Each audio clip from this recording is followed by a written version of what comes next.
What if I told you that your biggest obstacle in life isn't your job, your bank account, or your circumstances? It's a silent script running in the background of your mind. A script you didn't even know you were reading from. It's the script that makes you bite your tongue when you should speak up. It's the director that tells you to avoid the difficult conversation, to quit before you fail, to choose comfort over courage, day after day. It's the reason you feel stuck. The source of that quiet frustration that follows you around. But today, that changes. What if you could tear up that old script and write a new one? What if you could rewire your brain to default to confidence, not fear? To clarity, not chaos. To power, not panic. This is not a theory. It is a trainable skill. And in this video, you will be given the exact blueprint to master it. You will learn how to command your focus, master your emotions, and develop a mindset that doesn't just cope with challenges, it conquers them. This is your invitation to become the person you know you are meant to be. Let's begin. Chapter 1, The Two Minds, Discovering the Battle Inside Your Head. Let me tell you a story about a woman named Maria. Maria wakes up every morning with a plan. She writes a to-do list, she feels motivated, she's ready to conquer her day. But by 11 a.m., something shifts. An unexpected email throws her into anxiety. A critical comment from her boss makes her heart sink. By lunch, she's scrolling through social media, feeling overwhelmed and distracted. Her motivation is gone, replaced by a sense of frustration. She ends the day feeling like she failed, again, and she doesn't even know why. Does any of that feel familiar? This happens because Maria, like all of us, is not fighting against her busy day. She is fighting a battle inside her own mind. And to win that battle, you first need to know who the two opponents are. Meet your first mind. Let's call it the reactive mind. This is your ancient, automatic brain. It's incredibly fast. Its only job is to keep you safe and avoid pain. It's the voice that screams, "Danger," when you have to speak in public. It's the force that pulls you toward junk food when you're stressed, because it promises instant comfort. It's the feeling of panic that floods you when you face a difficult task. The reactive mind is powerful, but it is stupid. It can't tell the difference between a real tiger and a tense meeting. It just reacts. Now, meet your second mind, your responsive mind. This is your modern, thinking brain. It's calm, logical, and strategic. It's the part of you that is listening to my voice right now. It's the part that sets goals, makes plans, and understands long-term consequences. It's the voice that gently says, "I am prepared for this presentation," or, "If I go for a walk now, I will feel better afterward." The problem is not that you have a reactive mind. The problem is that most of us are on autopilot, letting the reactive mind run the show. It's like a loud, frightened child is driving the car, while the calm, capable adult, your responsive mind, is tied up in the trunk. So, how do you switch seats? How do you put the adult back in the driver's seat? It starts with one simple but profound skill, the power of the pause. The next time you feel that familiar surge of anger, that wave of anxiety, that irresistible pull to procrastinate, I want you to do one thing. Stop. Just for 3 seconds. Don't try to fight the feeling. Just notice it. Take a breath and ask yourself, which mind is in charge right now? Is it the reactive mind, trying to protect me from a threat that doesn't exist? Or is it my responsive mind, ready to choose a smart, strategic action? In that tiny, powerful pause, you create a space. In that space, you find your freedom. In that space, you are no longer a slave to your automatic reactions. You become the conscious commander of your thoughts. This is not a theory. This is a muscle. And for the rest of this chapter, we are going to train it. We will move from understanding this battle to actually winning it, giving you the first real tool to train your mind to win. Chapter 2, The Self-Image Blueprint, Rewriting the Code of Your Identity. In the last chapter, we met the two minds. We learned about the frantic, reactive voice that wants to protect us, and the calm, responsive voice that wants to guide us. But now, we arrive at the most crucial question: why is the reactive mind so powerful? Why does it so easily hijack our behavior, even when we know better?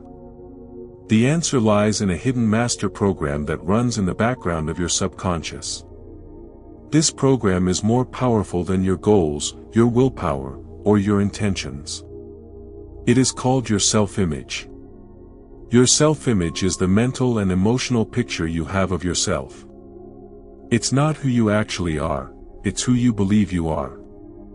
It's the answer to questions you rarely ask out loud.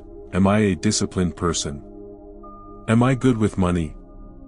Am I a confident speaker? Am I someone who finishes what they start? Your self-image is like the thermostat in your house. Let's say you set the thermostat to 68 degrees. If the temperature drops to 67, the heater kicks on to bring it back up. If it rises to 69, the air conditioning turns on to bring it back down. It works tirelessly to maintain the set temperature. Your self-image works in the exact same way. It is a psychological thermostat set to your own internal identity. If your self-image is set to, I'm not a confident person, and you suddenly start acting with confidence, your mind will see this as a threat. It will trigger mental air conditioning to bring you back to your set point. This is why willpower often fails. You're trying to act against your own internal wiring. Let me show you how this plays out in real life. Take our friend, Maria, from the last chapter. Maria's self-image thermostat is set to, I'm someone who gets overwhelmed. She genuinely wants to be productive, but the moment her to-do list gets long, her subconscious mind kicks in to confirm her identity. It generates feelings of anxiety, it pulls her toward distraction, it makes her forget important tasks. It's not that she wants to be overwhelmed, her mind is simply working to maintain the identity she holds of herself. Now, let's meet someone else. David. David has been trying to get in shape for years. He joins a gym every January. He starts strong for a week, but by February, he's stopped going. He tells himself he's lazy. But the real problem isn't laziness. The problem is that David's self-image is set to, I'm not an athletic person. Every time he goes to the gym, he feels like an imposter. The discomfort of exercise isn't just physical, it's a deep, identity-level conflict. His mind would rather quit than continue being someone it doesn't believe it is. This is the power of the self-image blueprint. It controls your life from the shadows. So, where did this blueprint come from? You weren't born with it. It was drawn by your past experiences, the comments of parents and teachers, your repeated failures and successes, and the stories you've told yourself about what those events meant about you. A few critical comments in school can draw a blueprint of, I'm not smart. A few failed attempts at business can create a blueprint of, I'm not a leader. The good news, the truly revolutionary news, is that a blueprint is not a life sentence. It can be redrawn. You can reset your psychological thermostat. The process requires more than just positive affirmations. It requires a strategic rewrite based on evidence and experience. Here is your 3-step process to redraw your blueprint. Step 1, the mental mirror, identify your current blueprint. You cannot change what you refuse to see. For the next 3 days, your only job is to be a detective of your own mind. Carry a small notebook or use your phone. Every time you avoid a task, feel a surge of social anxiety, or react with self-criticism, write it down. But don't just write the action. Write down the hidden identity statement behind it. You avoided the gym. The hidden statement might be, I am not someone who enjoys exercise. You hesitated to share your idea in a meeting. The hidden statement might be, my ideas are not valuable enough. You spent money impulsively. The hidden statement might be, I am bad with money. This list will be uncomfortable. But it is your current blueprint. This is the document you are about to revise. Step 2. Craft your new blueprint with precision. Now, take each limiting identity statement and rewrite it.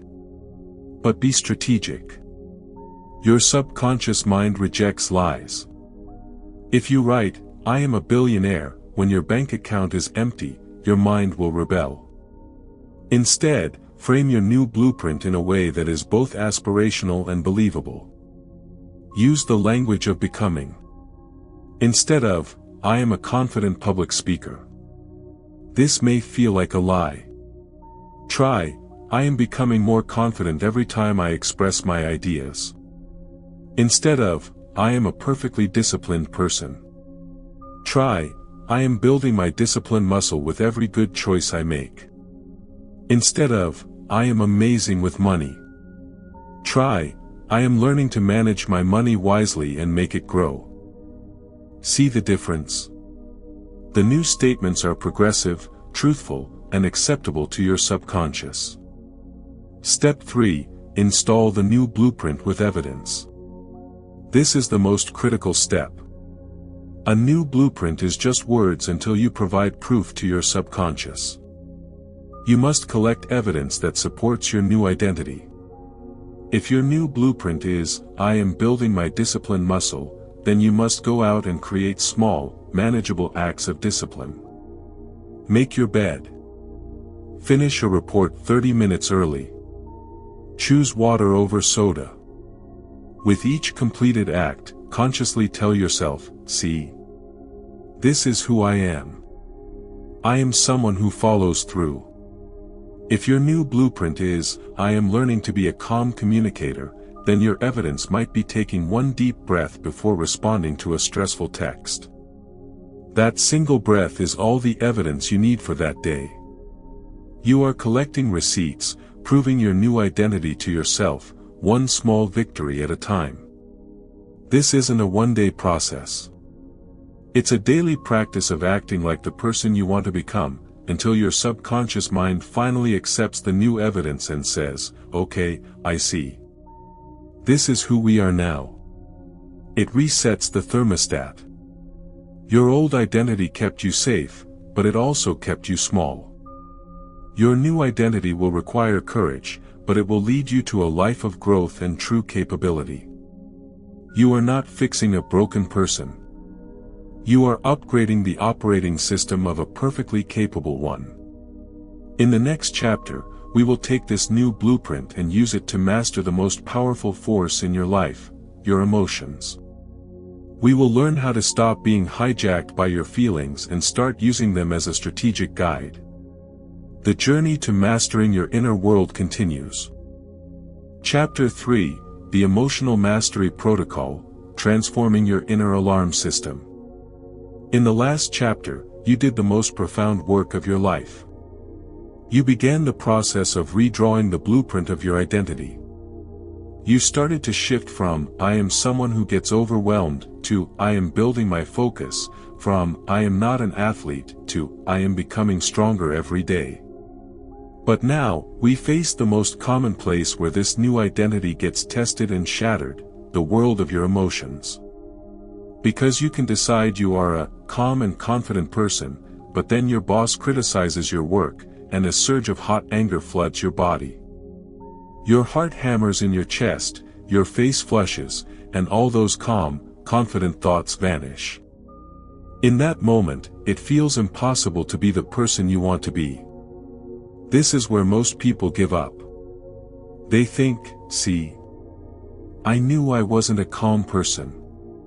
I lost my cool. I failed. But you did not fail. You simply did not understand what was happening. You were treating an emotion like a command, when in reality, it is only an alarm. Think of your emotions not as your boss, but as a very sophisticated, sometimes overly sensitive, security system. When a sensor goes off in a building, it doesn't mean the building is on fire. It means something triggered a sensor. It could be a fire, yes. But it could also be burnt toast, a steam from a shower, or a spiderweb across a laser. Your emotional alarms work the same way. Anger is an alarm that blares, a boundary has been crossed. Something feels unfair. Anxiety is an alarm that rings, uncertainty ahead. A potential threat is near. Fear is an alarm that screams, danger. Immediate physical or emotional harm is possible. Sadness is an alarm that signals, something important has been lost. The problem is, we've been taught to either obey the alarm blindly or to try and smash it into silence. We either explode in anger, obeying it, or we suppress it with distractions like social media, food, or work, smashing it. Both strategies fail. Emotional mastery is not about feeling happy all the time. It is about becoming the skilled operator of your inner alarm system. It's about hearing the alarm, calmly walking over to the control panel, and figuring out what it's actually trying to tell you before you decide what to do. Let's see what happens when we don't do this. Maria's story, the anxiety alarm. Maria's alarm system is set to maximum sensitivity. Her anxiety alarm goes off dozens of times a day. An email from her boss. Beep beep beep, uncertainty. A full inbox. Beep beep beep, overwhelm. Thinking about her bills. Beep beep beep, potential threat. For years, Maria's strategy was to smash the alarm. She'd immediately open social media to numb the feeling. This worked for about 30 seconds. But the alarm was still triggered, so the anxiety just grew louder, now with a side of guilt for procrastinating. She was stuck in a cycle of alarm. David's story, the anger alarm. David's anger alarm is his most active one. Someone cuts him off in traffic. Blaring siren, boundary crossed. His wife asks if he remembered to pay a bill. Blaring siren, unfair criticism. This alarm is so loud and painful that David's only reflex is to obey it. He shouts back, he stews in resentment, he slams doors. Obeying the alarm gives him a momentary sense of power, but it burns down his relationships and leaves him feeling isolated and ashamed. So, how do we become the operator? How do we move from being a prisoner of your alarms to the master of them? I want to give you a practical, 4-step protocol you can use in the moment. I call it the NME protocol: notice, accept, map, engage. Step 1, notice the alarm, the power of the pause. This is where your Chapter 1 training becomes critical.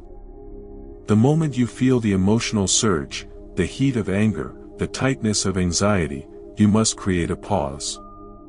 This is not a passive event. It is an active decision. Say to yourself, internally, an alarm is going off. I am feeling anger right now. Or, I am noticing anxiety in my body. This single step separates you from the emotion. You are no longer being angry, you are observing the feeling of anger. You are the operator looking at a blinking light on the control panel. Step 2, accept the signal, don't fight the buzzer. Your immediate instinct will be to judge the emotion. I shouldn't feel this angry. It's stupid. This is like the operator screaming at the alarm to shut up. It just creates more internal noise. Instead, Your job is to accept that the signal is happening. It doesn't mean you agree with it. It just means you acknowledge its existence without resistance. Take a slow, deep breath and tell yourself, it's okay that I feel this. This is my body's alarm system trying to protect me. I don't need to fight it right now. This step drains the emotion of its power. You stop wasting energy fighting the feeling itself. Step 3, map the source, identify the trigger. Now, as the skilled operator, you investigate. You ask the crucial question, what exactly set off this alarm? Get specific. It's not just, my boss. It's the specific tone my boss used in that last sentence. It's not just, my finances. It's seeing that specific large credit card bill. It's not just, my relationship. It's the fact that my partner didn't listen to me when I talked about my day. Then, ask the second crucial question, what is this alarm trying to tell me? What value is it protecting? Anger about your boss's tone. It might be protecting your value of respect. Anxiety about the credit card bill. It might be protecting your value of security.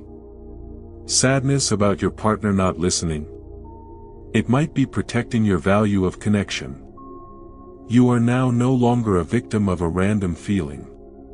You are a detective who has discovered valuable intelligence, a specific trigger and a core value that feels threatened. Step 4, engage your conscious mind, choose your response. Now, and only now, do you decide what to do.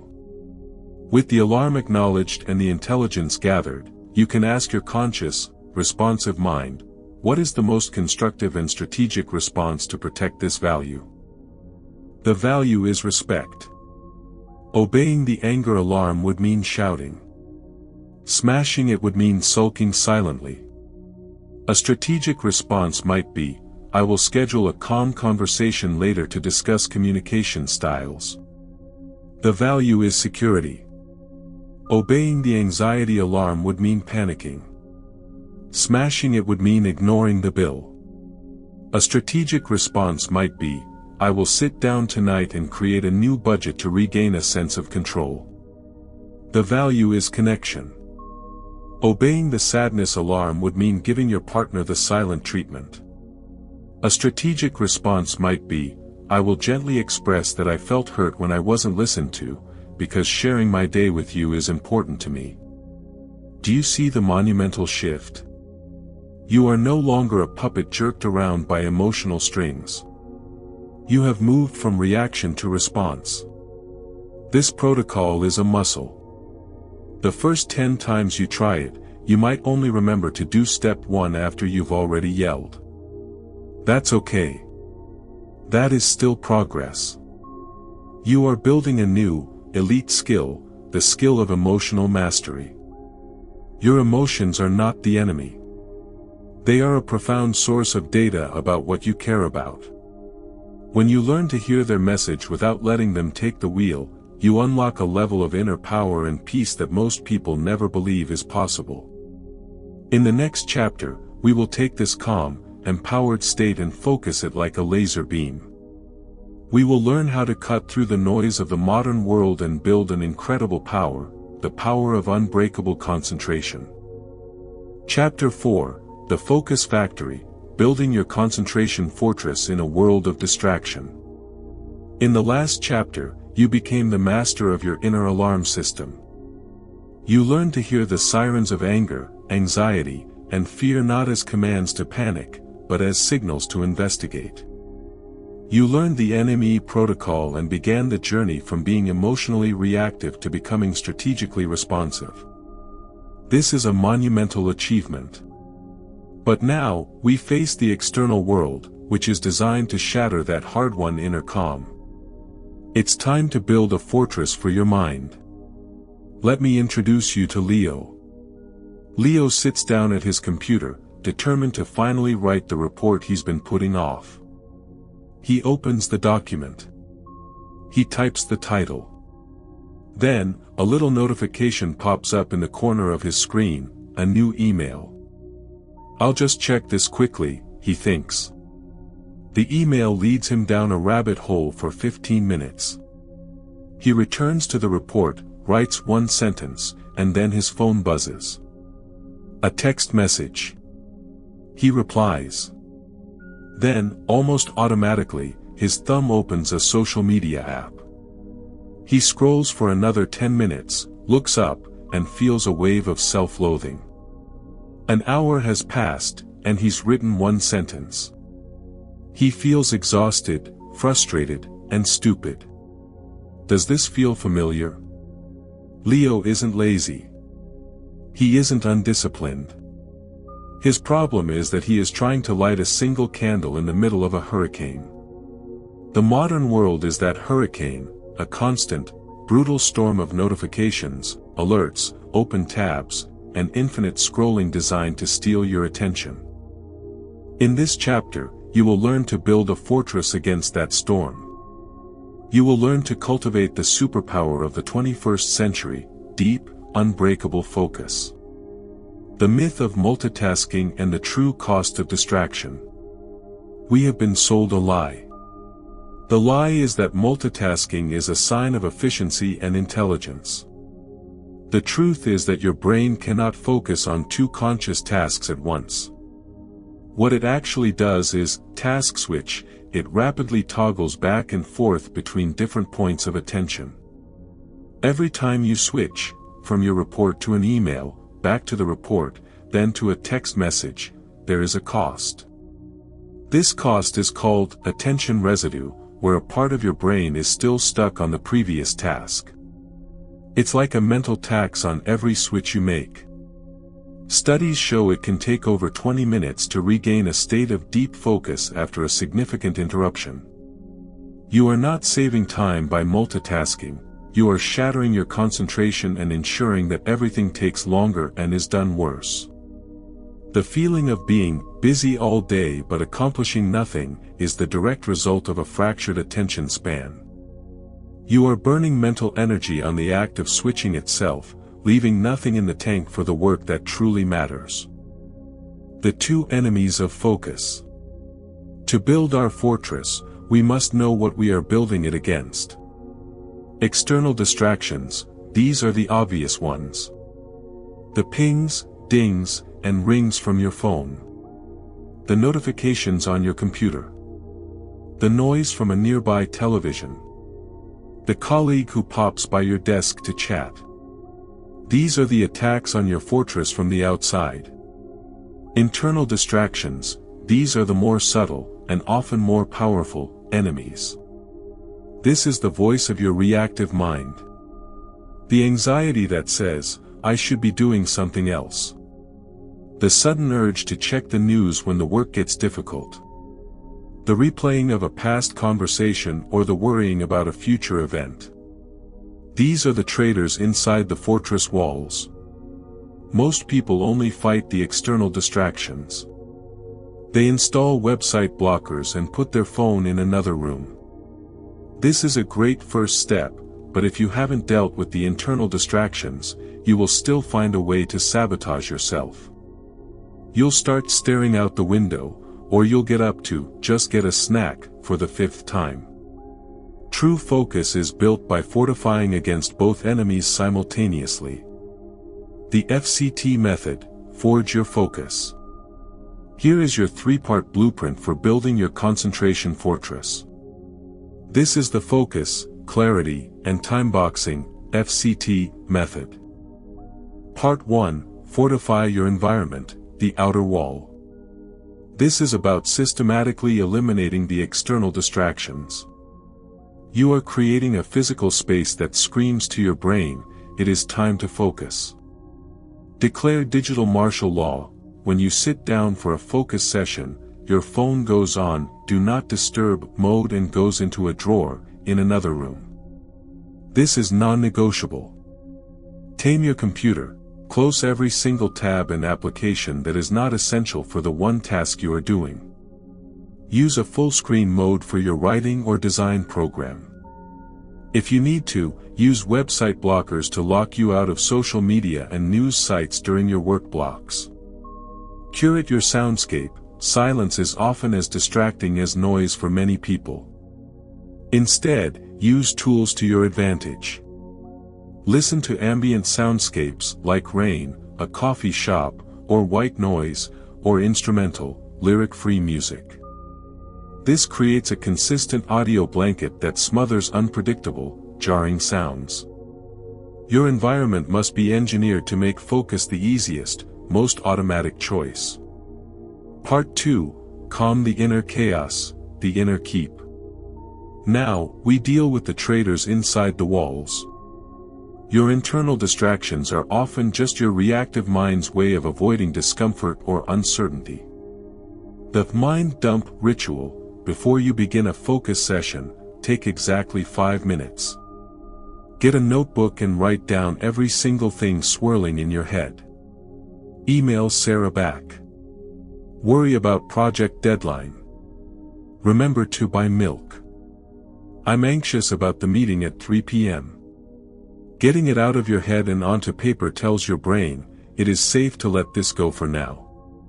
It has been captured. I will not forget. A sign of worry time. Tell your reactive mind that it will get its turn. If anxious thoughts about other things pop up during your focus time, gently acknowledge them and say, not now. I have an appointment to deal with you at 4 p.m. This is incredibly effective at pacifying the mind that is screaming for immediate attention. Anchor your attention with your breath. When you notice your mind wandering, and it will, don't judge it.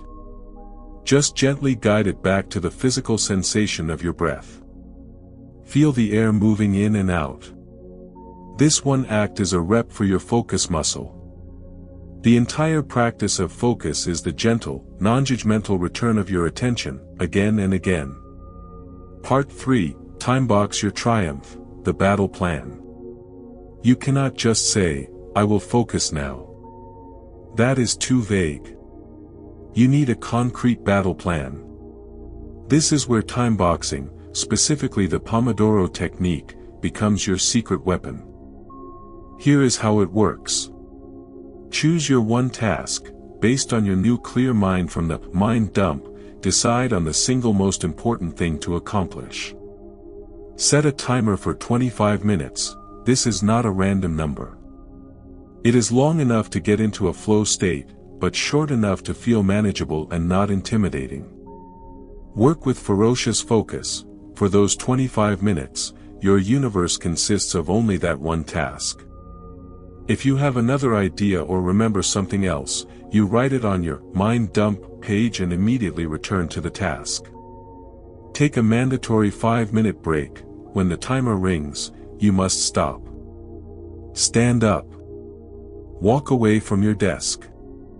Stretch. Look out the window. Do not check your email or phone. This break is crucial for integrating the work and preventing mental fatigue. Repeat. After 4 of these Pomodoro sessions, take a longer break of 20 to 30 minutes. This system works because it transforms an intimidating, hours-long project into a series of simple, winnable sprints. It gamifies focus. It builds your concentration muscle in a structured, sustainable way.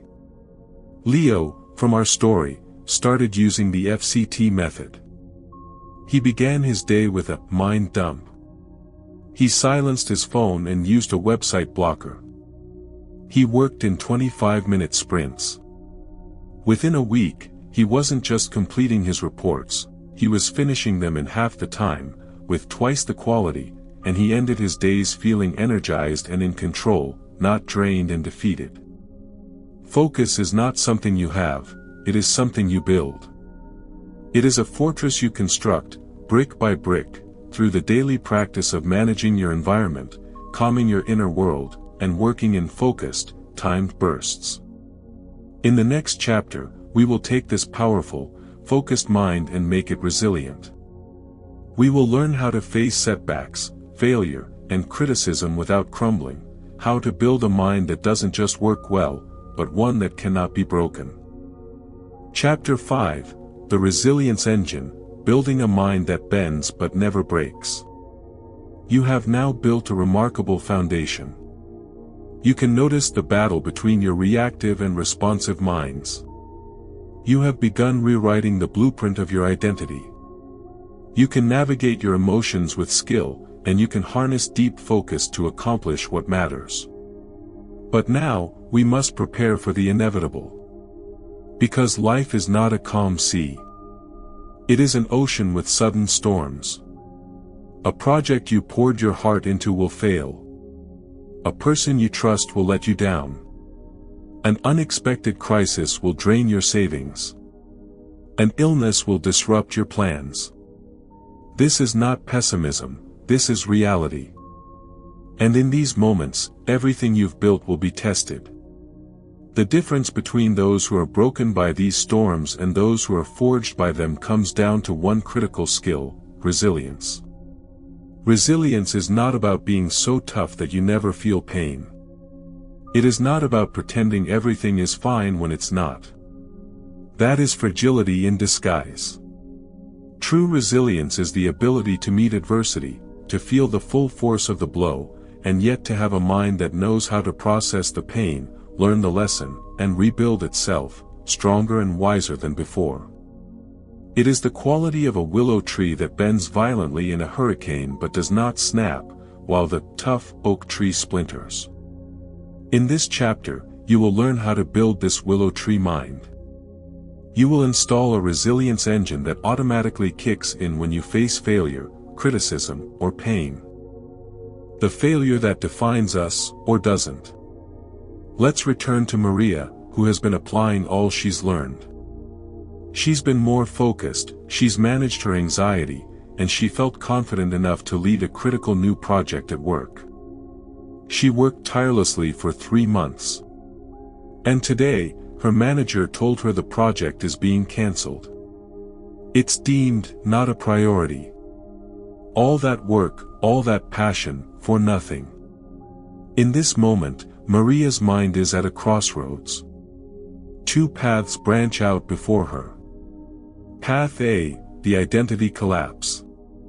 Her reactive mind immediately seizes control. The story it tells is brutal and absolute: I knew it.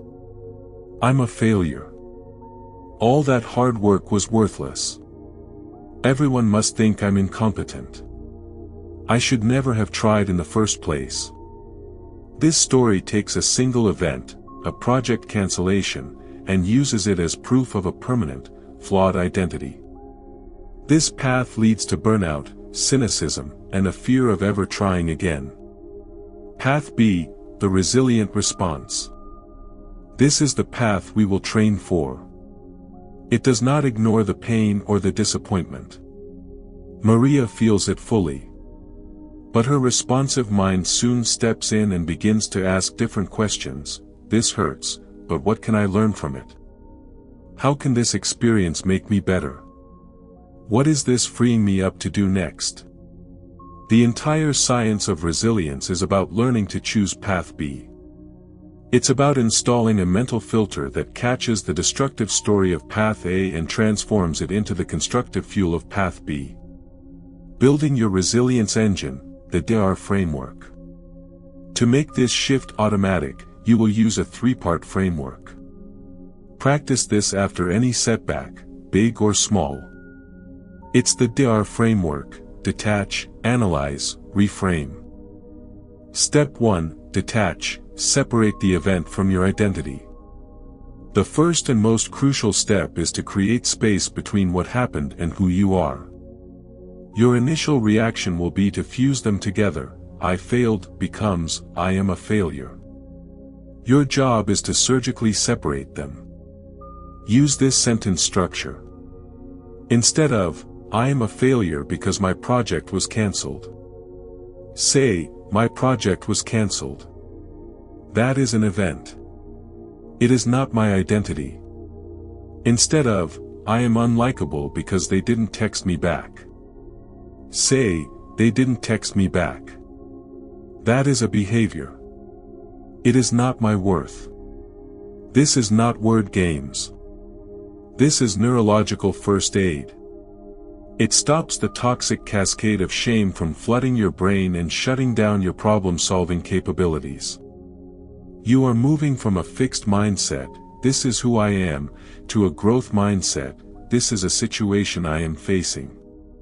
Step 2, analyze, mine the setback for data, not drama. Once you have detached, you can put on your detective hat and analyze the situation with calm curiosity, not self-flagellation. Get a notebook and answer these 3 questions with brutal, neutral honesty. What factors were within my control?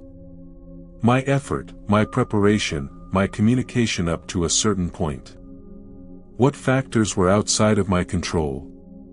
Company budget shifts, my manager's changing priorities, market conditions. What is one specific, actionable thing I can learn from this? I learned how to better document a project's progress. I learned I need to get earlier buy-in from stakeholders. I learned how to manage a team through ambiguity. This process transforms a messy, emotional failure into a clean set of data points. You are no longer a victim of a catastrophe, you are a scientist who just conducted a very informative experiment. Step 3, reframe, write the better version of the story. Now, with the data in hand, you get to write a new, more accurate, and empowering story about what happened. This is where you reclaim your narrative power. The old, reactive story was, "I failed and I am a failure." The new, resilient story is, "My project was cancelled due to shifting company priorities, which were outside my control. While it's disappointing, I am proud of the leadership and focus I demonstrated. I now have valuable experience in project management that I can apply to my next endeavor, which will be even stronger because of what I learned." This isn't a lie. It is a fuller, more complete truth that includes the facts and your growth. It acknowledges the pain without being consumed by it.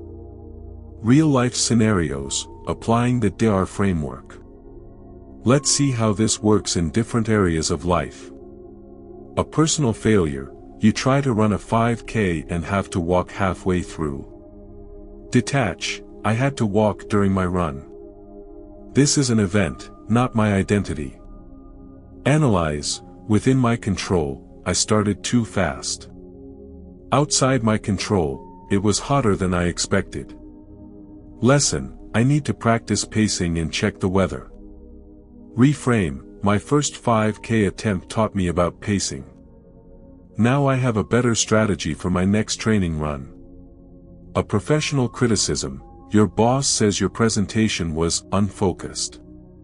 Detach, my boss criticized one presentation.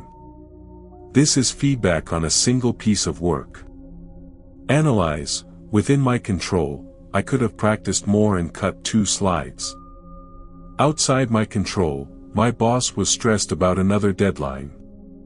Lesson, I need to be more ruthless in editing my content. Reframe, I received useful feedback that will make me a better communicator. My next presentation will be sharper and more focused because of this. This framework is your resilience engine. The more you use it, the more it hums in the background, automatically protecting your identity from every setback. A resilient mind is not a gift, it is a build. It is built by repeatedly choosing to detach, analyze, and reframe. You are learning to fall, and in the very act of falling, you are already learning how to land, how to roll, and how to rise again, always stronger than before. In the next chapter, we will take this unbreakable mind and arm it with one final, decisive skill, the ability to make clear, confident decisions, so you can move from surviving to truly leading your life. Chapter 6, Your Personal Operating System, Building Unbreakable Daily Habits. We have come far on this journey. You've learned to notice your mental patterns, rewrite your self-image, master your emotions, harness deep focus, and build resilience against setbacks. These are extraordinary tools. But tools left in the toolbox build nothing. A sculptor has chisels and files, but without a consistent process to apply them to the marble, no statue emerges. Similarly, your mind's potential remains locked away without a reliable, daily system to apply these tools to the raw material of your life. This chapter is about building that system. We will move from possessing powerful knowledge to living a powerful life. We will design your personal operating system, a set of simple, non-negotiable daily habits that automate success and make a winning mindset your default state, not something you have to struggle to find. The myth of willpower and the power of architecture. Most people believe that creating a better life is a test of willpower. They grit their teeth and try to be more disciplined. This is like trying to hold your breath forever. It is exhausting, and eventually, you fail. Your environment, your routines, and your default choices are far more powerful than your willpower.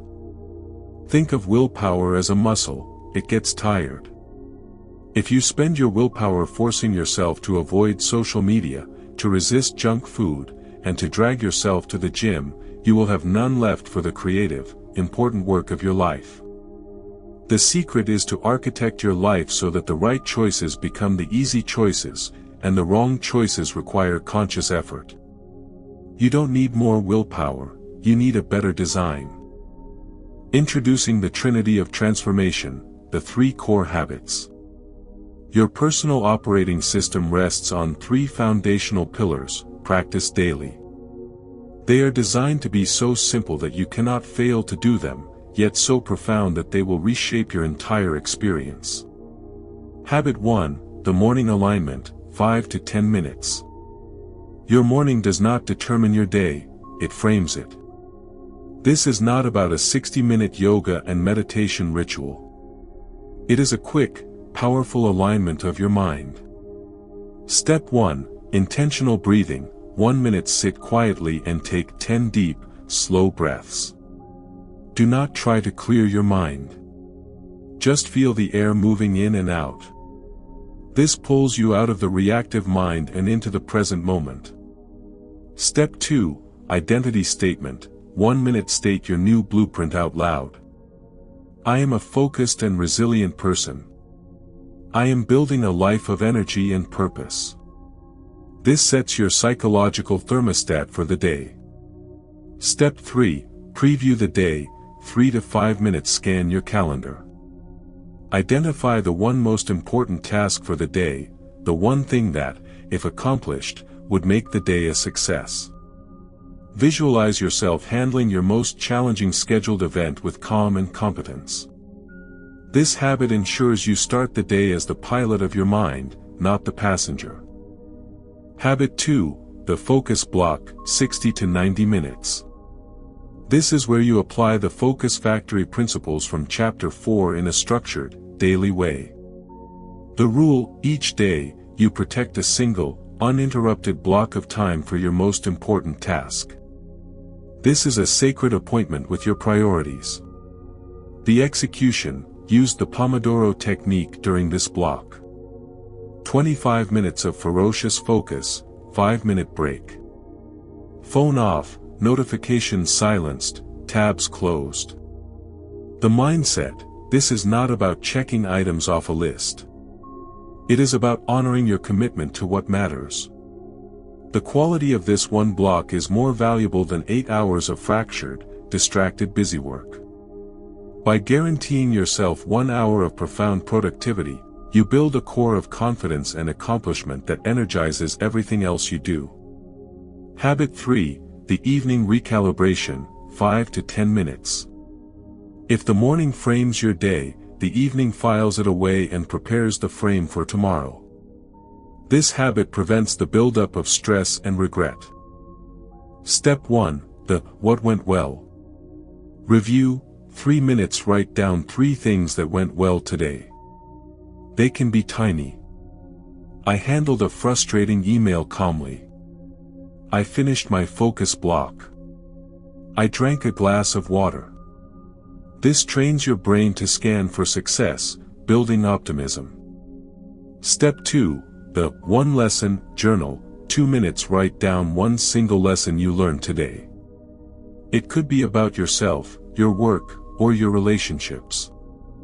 I learned I'm more productive after a short walk. I learned that I need to ask for clarification earlier. This turns every day into a stepping stone of growth. Step 3, gratitude and release. 1 minute, acknowledge one thing you are grateful for. Then, consciously tell yourself, the day is over. My work is done. I release any tension or anxiety I am carrying about today. This allows your mind to truly rest and recover overnight, weaving the Trinity into the fabric of your life. These 3 habits are your non-negotiables. They are the foundation. But a system must also handle the unpredictable. Let's see how your new operating system deals with real-world challenges. When a crisis hits, your resilience engine, Chapter 5, automatically engages. You detach from the identity-level panic, you analyze what is within your control, and you reframe the story. Then, you lean into your core habits. You still do your morning alignment to ground yourself. You still protect a shortened focus block to maintain a sense of agency. You absolutely do your evening recalibration to process the emotion and find the lesson. The system provides stability when everything else is chaotic. When you feel overwhelmed, your system has a built-in protocol. You go back to the mind dump from Chapter 4. You get everything out of your head and onto paper. Then, you apply the rule of one thing. You ask, what is the one next action I can take on the most important priority? You ignore the mountain and focus only on the very next step. Your focus block is dedicated solely to that step. When motivation disappears, your system does not rely on motivation. It relies on commitment. You do not ask yourself, do I feel like doing my morning alignment? You simply do it because it is what you do. It is your identity. I am a person who aligns my mind each morning. The action precedes the motivation. By taking the action, you generate the feeling. Your system, your rules. This trinity of habits is a template, not a prison. The specifics are for you to design. Are you a night owl? Maybe your focus block is in the evening. Do you hate journaling? Do your evening recalibration as a mental walk while you shower. The key is consistency, not perfection. A 5-minute habit done every day is infinitely more powerful than a 60-minute habit done once a month. You are no longer chasing a better life through random acts of willpower. You are architecting a better life through a conscious, reliable system. You are installing software on your mind that automatically guides you toward growth, focus, and peace, day after day. This is the culmination of our training. You are no longer just a person who has a mind. You are a skilled craftsman who works with their mind. You have moved from being a passenger to being the pilot, the engineer, and the architect of your entire inner world. The final chapter is not a new technique. It is a call to action. It is about stepping into the world as this new, upgraded version of yourself, permanently. Chapter 7, The Final Integration, Living as the Master of Your Mind. We have reached the final stage of our journey together. You now hold all the pieces, the awareness, the blueprints, the protocols, the systems. You understand the architecture of your mind better than most people ever will. You possess tools that can transform panic into peace, distraction into focus, and setbacks into fuel. But knowledge is only potential power. It becomes real power the moment you decide, irrevocably, to live it. This final chapter is not about learning something new. It is about making everything you've learned permanent. It is about the shift from practicing these principles to embodying them. It is about becoming, in every moment, the master of your mind. The two versions of you. There is the version of you that first pressed play on this audiobook. That version likely felt stuck in some area of life, haunted by self-doubt, hijacked by emotions, trapped in unproductive cycles. And then there is the version of you listening now. This version understands that those states are not permanent. They are simply habits of mind. And habits can be changed.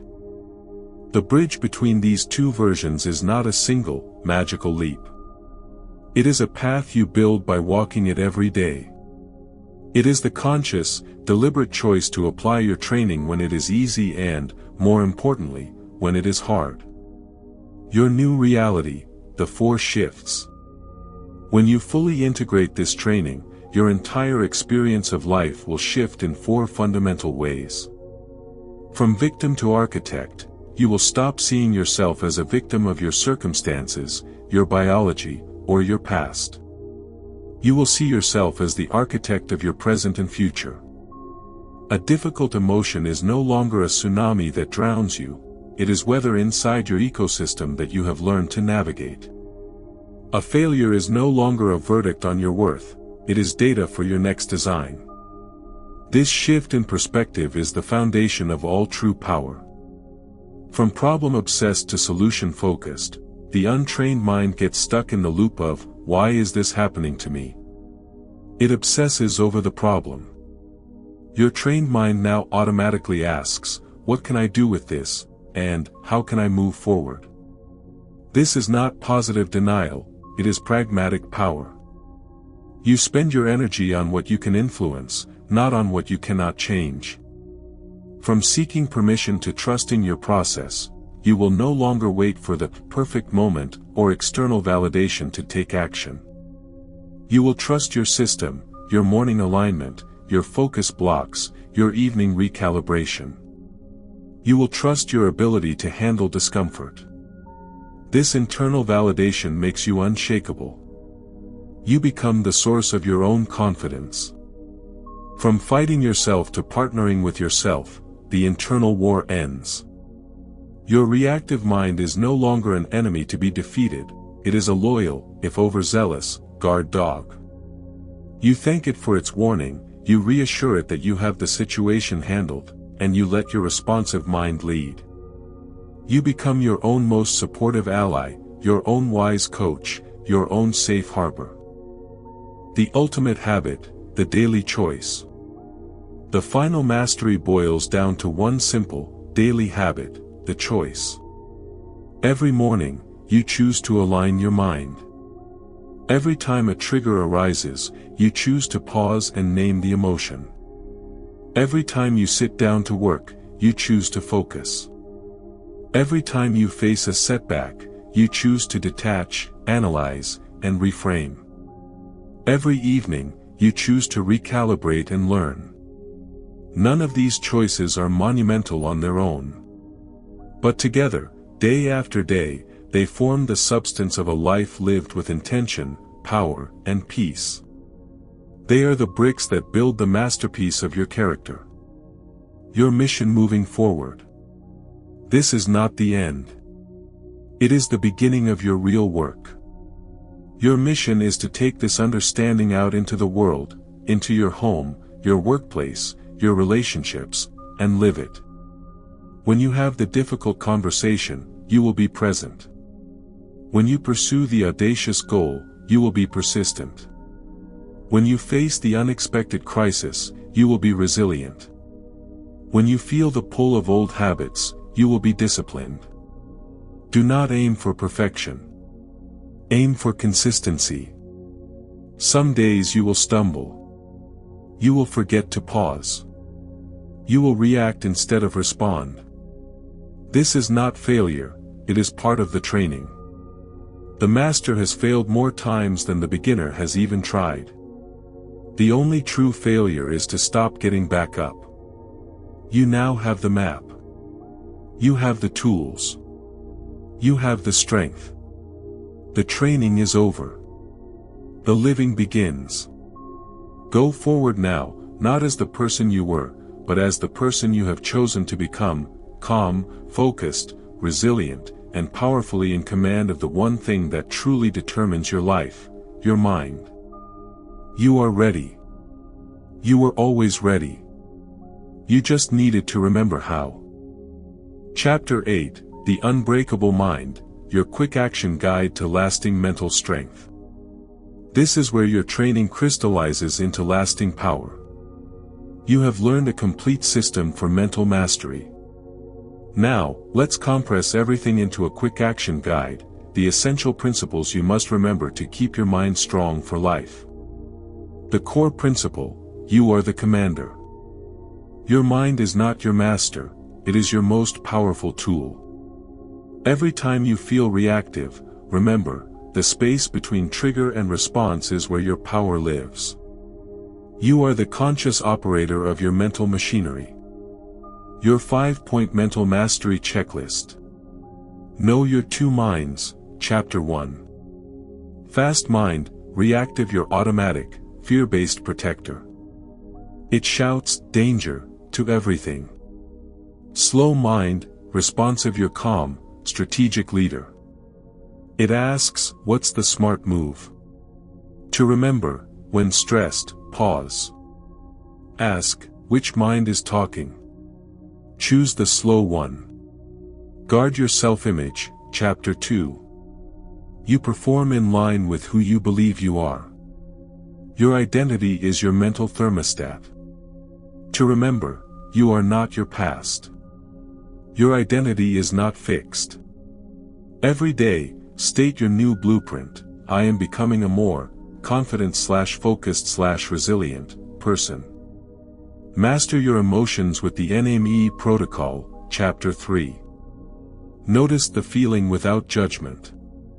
Accept it as a signal, not a command. Map its source and the value it protects. Engage your responsive mind to choose your action. To remember, emotions are data, not directives. Use the NME protocol to become the operator of your inner alarm system. Build unbreakable focus with the FCT method, Chapter 4. Fortify your environment from digital distractions. Calm your inner chaos with a mind dump before starting. Timebox your work into 25-minute focus sprints, Pomodoro technique. To remember, focus is a fortress. Build it by controlling your environment and working in timed, intentional bursts. Develop resilience with the DR framework, Chapter 5. Detach the event from your identity. I failed is not, I am a failure. Analyze what was in and out of your control. Mine the setback for data. Reframe the story to highlight the lesson and your growth. To remember, failure is feedback. Use DR to transform every setback into a stepping stone. Your daily success system, Chapter 6 and 7. Your strength comes from consistency, not perfection. Anchor your days with 3 simple habits. Morning alignment, 5 minutes breathe, state your identity, set your one key goal. Daily focus block, 60 to 90 minutes, protect this time for your most important work. Evening recalibration, 5 minutes, review 3 wins and 1 lesson from the day. The final word. You now have the map. You have the tools. The journey to mental strength is not about never falling, it is about knowing, with absolute certainty, that you have the strength to get back up every single time. Your mind is now trained. You are ready. Go and win.